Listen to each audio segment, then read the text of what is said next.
Guys, oh my God. Guys, what is going on? My buddy Cody made me these. Oh, they're gonna be hung up in the man cave here. I haven't decided where to put them yet, but one of my favorite things in this hobby is sick pieces of art. Guys, what are we talking about today? We're talking about a card show that I was at this weekend. Let's discuss a couple trends. Let's discuss what's going on. And most importantly, let's talk about one of the most BS things in the hobby and what little solution we have. Let's get it started. Guys, before we really get moving, what do I want you to do? Guys, go ahead and enter the giveaway. What do you need to do? Comment on a video, like the video. When you comment on the video, I'll enter you into the giveaway. What's the giveaway? 3-pack Blister, Silver Tempest. Great time to get some silver. Silver's kind of shooting up a little bit. Guys, just all you gotta do, comment on a video, and it has to be a video, not a YouTube short. I know I post YouTube shorts every single day, but make it a video, keep it chill, do me a favor, help me out, I'll help you out. The winner, all you're gonna have to do is DM me on Instagram at Nicky Cards, and I'll be happy to ship it out to you, free of charge, of course, on me. Guys, let's get started with the video today, shall we? All right, boys, so, oof, man, gonna be a good one today. I was at Liquid Games all weekend, 2 days in a row, kinda shot. You know, obviously I put these videos out a little bit later. It is Friday, so by the way, happy Friday. Last weekend, I should say, I was at Liquid Games all weekend. Sick show, a lot of fun, met some cool people. But I want to talk a little bit about what I was noticing. You know, let's give you like a little live vibe of like, what are people picking up? What are people putting down? What are people not willing to work for? What are we seeing? And, you know, we'll do a little show and tell at the end. So guys, let's talk a little bit about the show. What did I notice that was a problem, if you will? All right, guys, Beckett slabs are the bane of a lot of vendors' existence, right? CGC is the bane of a lot of vendors' existence, right? It is very difficult to move CGC and Beckett to a vendor, and I want to tell you guys that as it's an important factor to keep in mind. I personally have never really had a problem with picking up Beckett and CGC, but when it's time to move those things and like you're like, hey, I'd like to move these to get into something else, it's not that easy. So I want to make you guys aware of something. As somebody who collects Beckett, my grails are in Beckett. We'll get a little update in the grails soon. I love Beckett. I think Beckett looks better than PSA, and I'll flat out say it. But PSA is more liquid, and that's okay. And it's an honest assessment of what we're seeing in the hobby and the market right now. So what's the issue with Beckett? The issue with Beckett is that it's kind of a brick, right? People consider it a brick. I noticed this. I picked up a Gold Star, a BGS 9 Gold Star Raikou, and I could not move this all day. People were like, no. I was trying to get into a sealed box for it. People were like, no. I eventually ended up trading it. I don't know the guy. I didn't catch his name. You know, wasn't really like a social media guy, but I ended up getting a cool trade for it. I might have a picture. I'll show you the picture if I remember where it is, etc. But I got a PSA 9 Blastoise Japanese Unlimited. I also got a PSA 8 Dragonite EX Japanese with a 6 swirl. And this is kind of part of show and tell. We'll show you that, right?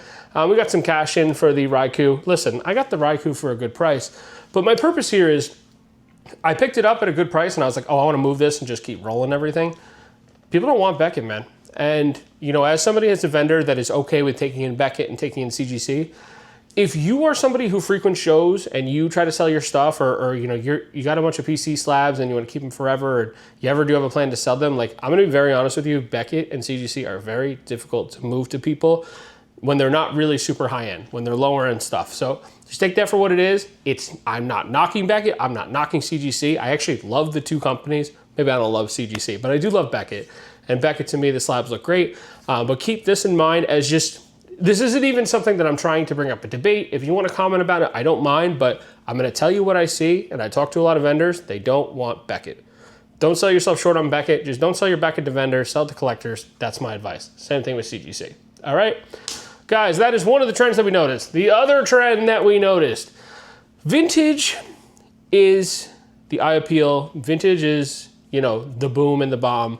But vintage is not getting picked up as often as we expected. Vintage is much more for the collectors. Vintage isn't the fast flip. And if you want liquidity as a vendor or somebody in this space in general, the modern PSA 10s of anything from Sword and Shield, Scarlet Violet, Mega Evolution are flying off the shelves in PSA 10s, only PSA 10s. Why is that important? If liquidity is your goal, you are better off having a $500 PSA 10 Psyduck from Destin Rivals than you are having a banger vintage card that is raw, that is worth $500. I'll tell you why. Moves faster, more people are willing to take it. A lot of vendors in the space do trade one-to-one if you do deal with the right people. But collectors are picking up these PSA 10s. They are coming up to the table and they're saying, hey, do you have this modern card in 10? Do you have this modern card in 10? Listen, we got a new age of collectors, and I think it's time to really talk about it. The people who are coming to these shows, it's not the 34-year-old you and I's, right? Like it is, but it's also a lot of kids. It's a lot of parents trying to pick up for their kids, and it's, people maybe in their 20s, maybe, not in their 30s just yet, but what we're seeing is people who, are into Pokemon right now, like Modern. Liquidity, Modern is where it's at. It's moving fast. Margins aren't as great, of course, but if you can get your hands on something that's a PSA 10, that's a Modern card, it's gonna freaking fly. And you can use it as bait. Usually you get 100% market for it if you trade it. That's just kind of what it is. And that's just something that I'm noticing, guys. And I want you to keep this in mind. Let's talk about sealed a little bit. Guys, I brought about 5 or 6 prismatic bundles to the show. One sold. Nobody really wanted them. My brother brought two Silver Tempest booster bundles to the show. Nobody wanted them. Nobody asked about them. I brought a Brilliant Stars booster box and a Chilling Reign booster box. I moved the Brilliant Stars booster box in a trade. Didn't get asked about it. I moved it on day one. I moved it to get into a Phantasmal Flames UPC case, and I was like, I'm down with that. I didn't have any of those in my collection, so I was like, hey, I'm down to get a case. So I moved the Brilliant Stars. You guys know I have a ton of Sword and Shield in that sense. So I decided to move one of them. I picked up the Sword and Shield last week with intentions to, end up selling it. So that's why I picked up the Brilliant Stars, and I did move it. I sold it. It was gone. But the Chilling Reign, nobody asked about Chilling Reign. I have concerns about Chilling Reign, to be honest with you. And it's not that I dislike Chilling Reign, but I don't think enough people appreciate Chilling Reign, and I'm starting to really see the notion of why Destin Rivals is more expensive than Chilling Reign. Guys, it's just going to be something where the better sets are going to prevail. I love the older sets. They're always going to be safer. But for right now, in the next month or so, I'm not sure what's going to happen with Chilling Reign, but people weren't asking about it. And I'm just telling you that from what I saw, that I'm a very transparent person. I love Sword and Shield, as you guys all know it. But people straight up weren't asking for Chilling Reign.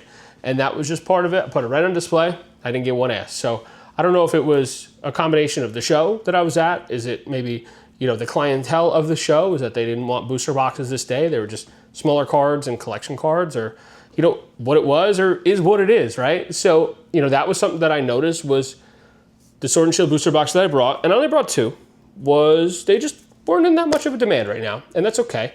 Are people going to be Sword and Sorry? I've said it before, probably, but I'm just letting you know that they are not as liquid right now as you would expect unless you bring it up to a vendor. A vendor will take it, but the average collector or consumer is not going to pick up a booster box just to buy. So just be aware of that if you're watching my channel and you're looking to vend. A lot of people at these shows that I noticed, and we'll kind of transition into the next part of what I noticed at the show. A lot of vendors have the same shit when it comes to sealed. You're going to see a lot of the same Zygarde boxes, tons of Blooming Waters that they picked up that they couldn't sell and they boomed and now they're trying to sell them. Lots of Sea and Sky boxes, a Crown Zenith. Like, you're seeing a lot of this. And still, Sword and Shield is still kind of modern, right? I know it's like its own era in that sense, but it's still considered modern in the considering modern era of what's been happening recently with Pokemon cards. You're seeing a lot of people with the same stuff, and what's happening with that is that it's kind of, there's an oversaturation of rippable sealed at these shows, and a lot of vendors don't want to budge, a lot of vendors don't want to move, and it's why these things aren't flying off the shelves. My recommendation, if you're a vendor and you're going to sell sealed at a show, you need to give a deal on it. You need to be competitive. You need to have a competitive rate, competitive price, and you need to be beating other vendors in the prices, because it is flat out too difficult to bring these big bulky boxes and bring them to shows and expect them to just move if you're not offering a deal, because everybody has the same shit. You want to bring a uniqueness when you vend. You want to bring, raw cards, slabs that are just different, and bring a little versatility and have a little bit of conceptual eye appeal to it, compared to just a bunch of boxes on a shelf behind you by your Dunkin' Donuts. And that's what I kind of saw a lot of this weekend. Nothing against the vendors. I love a lot of the vendors, but listen, there are things that we pick up on. There are things that we notice, and that's what happens. I moved the Sabrina's Gengar. I showed you guys that in the last clip. That was a great trade. Ended up moving it for where I wanted to be at for moving it wise. A great friend of mine picked it up. GG Collectibles, he's a homie, but we made a great trade. It was a vendor deal. I picked it up to, move it to a customer, and then, I kind of realized like, hey, my buddy really wants this, like let's make a deal. So we made it happen, and it did happen. Let's go ahead and go to show and tell, boys. I want to show you some things that I picked up at the show and just what made it home and the cool stuff that I'm getting that I like right now. Guys, had to get a couple of the slabs I want to show you, but we're gonna get started. Walrein 8. Walrein EX PSA 8. I'm a big fan of these EXs. I think it's a good time to get lower end EXs. The prices of the higher 9s and 10s are getting kind of crazy. Dragonite PSA 8 with a swirl, unlimited Japanese. So listen, this is one of those cards. There's not many sales on it, but I'll always pick up Dragonite EX for a cheap price. Woo-hoo-hoo. Blastoise EX PSA 8. New cert, beautiful card. EX, I'm always gonna pick this one up. Great card, love it. All right, I broke my own rule. I'm sorry, boys. I picked up the Pikachu Zekrom in a 10. It was too cheap. Like for what I gave, like the cards that I traded into it for were, I paid like nothing for them. So I had to pick it up. It'll probably move. I don't know what the price will end up to, but I have a lot of room on it, so it is what it is. Articuno PSA 9. I love this like cracked ice EX vibe. Silver borders are doing great. Keep going for silver borders, boys, and grills. Moltres PSA 9, cracked ice again. Oh, I love this one. This one's beautiful. And then the big boy, Rayquaza. Oh, how do I pass on a Rayquaza EX PSA 9 from Dragon? This is a beautiful card. And guys, that's what we picked up. Guys, it was a lot of fun talking about the trends, talking about what's going on in the hobby. I just want to give you guys a little bit of update from the show and everything that I saw this weekend. And guys, that is today's video. Go ahead and help me out. If you liked the video, hook it up, guys. Go ahead and like and subscribe, drop a comment. I want to enter you to the giveaway. Good stuff happening. No show this weekend. You'll see this video on Friday. I think it'll be what, the 19th? Happy Juneteenth, everyone. And that'll be that. And then that's because that's the day that it comes out. No show this weekend. I'm actually going to the Yankee game. That'll be fun. That'll be exciting. And then next weekend we do have a show. We're doing the North Jersey card show. I'll post about that graphic in the next video for Tuesday. You know what I'm gonna do? I'm gonna record another one right after this. Guys, enter the giveaway. Just comment on the video. Thank you guys for your time. I love you guys. Nicky Cards. Out.